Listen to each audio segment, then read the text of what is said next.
नमस्कार दोस्तों। ये डिश एंटीना तो आपने घर में लगवाया ही होगा और जब इसको इंस्टॉल करवाया होगा तो आपने देखा होगा कि सैटेलाइट डिश को एक सैटेलाइट की ओर मोड़ दिया जाता है, उस पोजीशन में इसको फिक्स कर दिया जाता है एज इफ कि वो सैटेलाइट का लाइन ऑफ कम्युनिकेशन हमेशा बना रहे। लेकिन क्या ये पॉसिबल है गिवन कि हमारी पृथ्वी स्टेशनरी नहीं है, वो भी रोटेट कर रही है? जी हाँ दोस्तों, ये बिल्कुल पॉसिबल है क्योंकि इसमें होता यह है कि जिस रोटेशन की स्पीड से आपकी हमारी पृथ्वी रोटेट कर रही है, उसी स्पीड से सैटेलाइट भी रोटेट करता है ताकि लाइन ऑफ कम्युनिकेशन हमेशा बना रहे। तो इसका मतलब क्या है? इसका मतलब यह है कि डिफरेंट डिफरेंट ऑर्बिट्स के डिफरेंट डिफरेंट एडवांटेजेस होते हैं जिसका हम यूज करके हमारी सैटेलाइट्स को डिफरेंट डिफरेंट ऑर्बिट्स में प्लेस करते हैं। और आज ही के इस वीडियो में हम डिस्कस करने वाले हैं इन सारी ऑर्बिट्स को और इनके रिलेटिव एडवांटेजेस को। लेकिन इसके पहले हम इसको डिस्कस करें, आइए समझते हैं कि इन जनरल सैटेलाइट किन प्रिंसिपल्स पर काम करती हैं। तो दोस्तों, बचपन में आपने ये वाला गेम तो खूब खेला होगा जिसमें आपने बॉल को एक स्ट्रिंग से बांधकर घुमाया होगा और हमको पता है कि जितना तेज हम इसमें घुमाते हैं उतना ही ज्यादा टेंशनल फोर्स इसमें जनरेट होता है। तो घुमाते वक्त आपने क्या नोटिस किया?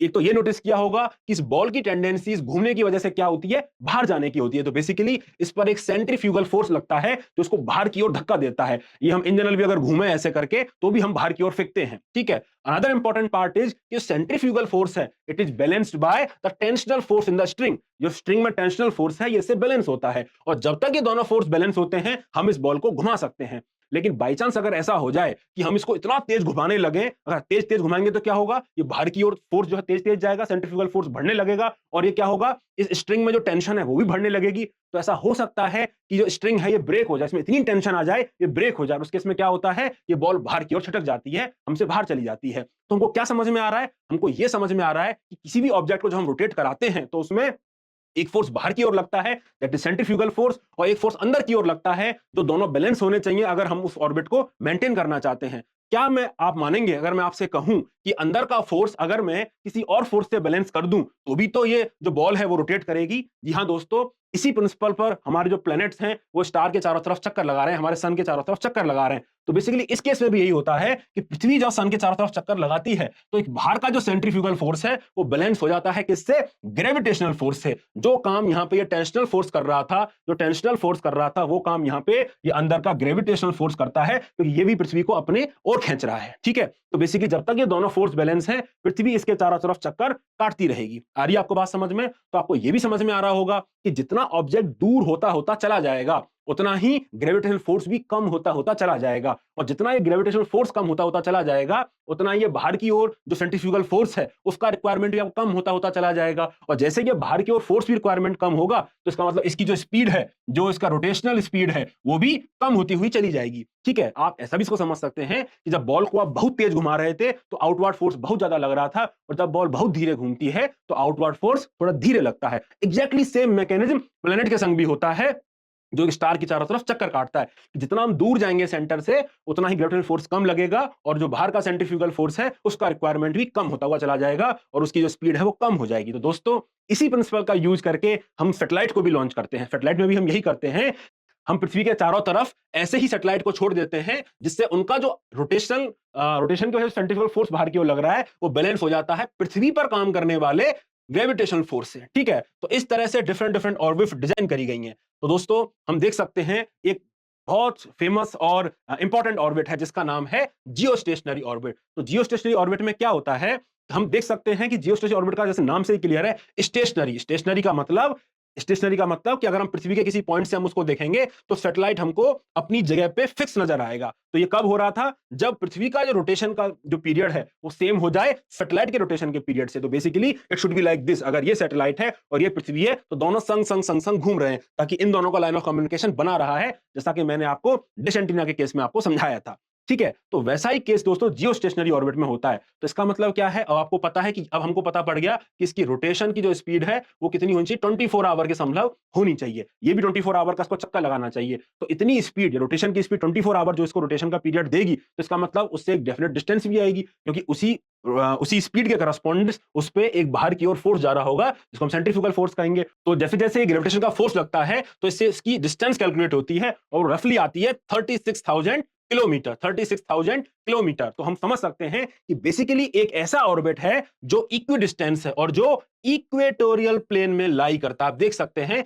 इसका जो प्लेन है वो इक्वेटोरियल प्लेन है, और इसी प्लेन में जो सैटेलाइट का डिस्टेंस है इसी प्लेन में जो सैटेलाइट का डिस्टेंस है वो बराबर है, दैट इज 36,000 किलोमीटर। आपको बात समझ में आ रही है? This is called Jio stationery orbit. लेकिन दोस्तों ये हमने पहले भी डिस्कस किया कि सेंटर से 36,000 किलोमीटर की जो डिस्टेंस होगी वो केवल इस प्लेन में तो होगी भी नहीं, क्योंकि अर्थ तो एक स्फीयर है, और इन अगर हम 3D में देखेंगे तो ऐसे होने की बजाय वो ऐसे भी तो घूम सकता है, वो ऐसे भी तो घूम सकता है, वो ऐसे भी तो घूम सकता है। तो बेसिकली ये जो दूसरी ऑर्बिट है जिसका डिस्टेंस भी सेम था, जिसका डिस्टेंस भी 36,000 किलोमीटर था, लेकिन इक्वेटोरियल प्लेन में नहीं था, तो उसको हम क्या बोलेंगे? जियोसिंक्रोनस ऑर्बिट बोलेंगे। तो हम समझ सकते हैं कि जियो स्टेशनरी जो ऑर्बिट है एक स्पेशल केस है जियोसिंक्रोनस ऑर्बिट का, है ना, एक स्पेशल केस है। All geostationary orbits are geosynchronous orbit, but not all geosynchronous orbit are Jio stationery orbit. समझ में आ रहा होगा? तो जियो स्टेशनरी ऑर्बिट एक स्पेशल केस है जिसमें आप इक्वेटोरियल प्लेन की बात करते हैं, जबकि जियोसिंक्रोनस ऑर्बिट में ये किसी भी प्लेन में हो सकती है, किसी भी प्लेन में हो सकती है, क्योंकि 3D में आप देखेंगे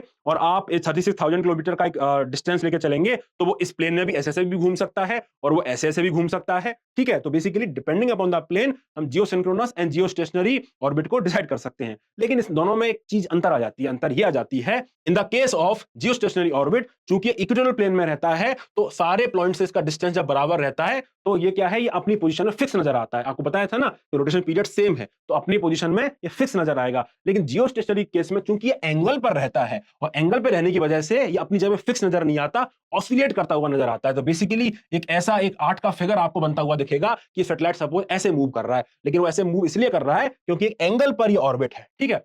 तो जियो stationery and Jio synchronous orbit दोनों की बात हमको समझ में आ गई। दोनों ही 36,000 किलोमीटर की हाइट पर होती हैं। दोनों का जो रोटेशन पीरियड है वो पृथ्वी के रोटेशन पीरियड के बराबर होता है। इसमें फिक्स पोजीशन में नजर आता है, इसमें ऑसिलेट करता हुआ नजर आता है। क्लियर हो गया? और कम्युनिकेशन सैटेलाइट में इसका खास काफी इस्तेमाल करा जाता है क्योंकि लाइन ऑफ साइट आप मेंटेन कर सकते हैं, ठीक है। अच्छा, और कौन सी टाइप की और कौन सी डिफरेंट टाइप्स की ऑर्बिट होती हैं? तो दोस्तों और जो डिफरेंट टाइप्स की ऑर्बिट है ये वही जो मैं आपको समझा रहा था, जियो स्टेशनरी ऑर्बिट तो लगभग 36,000 किलोमीटर की हाइट पर होती है। एक अनदर इंपॉर्टेंट ऑर्बिट दोस्तों होती है that is called low earth orbit. जो लो अर्थ ऑर्बिट है ये रफली 1000 किलोमीटर, कई बार इसको 2000 किलोमीटर तक भी बोल देते हैं। तो 2000 किलोमीटर से कम की जो ऑर्बिट है, ठीक है, उसको हम लो अर्थ ऑर्बिट बोलते हैं। तो लगभग 150 किलोमीटर से 2000 किलोमीटर की जो ऑर्बिट है it is called low earth orbit. और जैसा कि नाम से क्लियर है इसका जो ऑर्बिट है ये थोड़ी छोटी होती है। कंपेयर करो ना, कहां पे 36,000 किलोमीटर है और कहां पे 1000-2000 किलोमीटर है। आपको बात समझ में आ रही होगी। It is called low earth orbit, ठीक है। तो लो अर्थ ऑर्बिट में खास बात क्या है कि भैया चूंकि ये पास है तो इसका मतलब इसका जो ग्रेविटेशनल फोर्स है वो काफी ज्यादा यहाँ पे है। इसका मतलब जो सेंट्रीफ्यूगल फोर्स है वो भी काफी ज्यादा है। इसका मतलब इसको काफी तेज चक्कर काटना पड़ेगा, ठीक है। तो यहाँ पे रोटेशनल स्पीड इसकी बहुत ज्यादा होती है।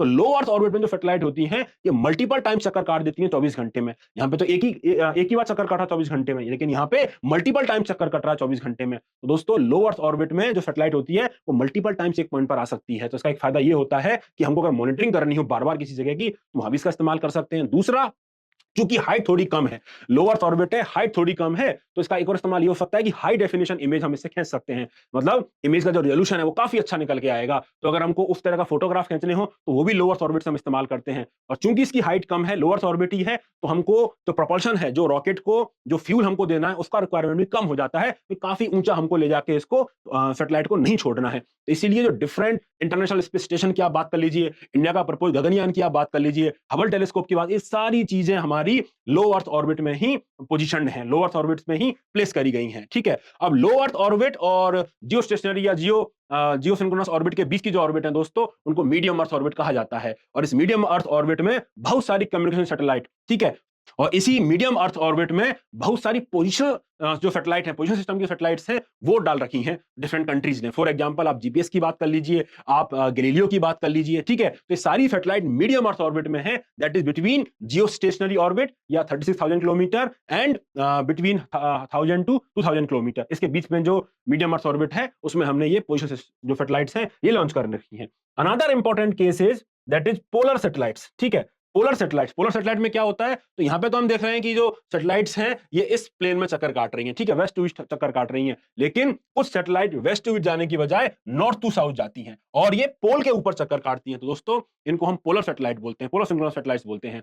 लेकिन इसमें एक इंपॉर्टेंट बात है, ये बेसिकली एक स्पेशल टाइप ही है लो अर्थ ऑर्बिट का, क्योंकि ये भी काफी नीचे होती हैं। तो जो पोलर सैटेलाइट्स होती हैं इनका एक खास केस होता है, वो खास केस का नाम है सन सिंक्रोनस सैटेलाइट। तो सन सिंक्रोनस सैटेलाइट का मतलब क्या है? सन सिंक्रोनस सैटेलाइट का मतलब ये है कि जो सैटेलाइट आप जैसे चक्कर काट रहा है ना, तो बेसिकली वो सन के संग सिंक्रोनस है। सन के संग सिंक्रोनस का मतलब कि अगर किसी प्लेस पर वो दोपहर में 12 बजे आ रहा है, फॉर एग्जांपल पेरिस पर दोपहर में 12 बजे आ रहा है, तो अगली बार जब वो आएगा पेरिस के ऊपर, तो दोपहर में 12 बजे ही आएगा। ठीक है, आ रही है आपको बात समझ में?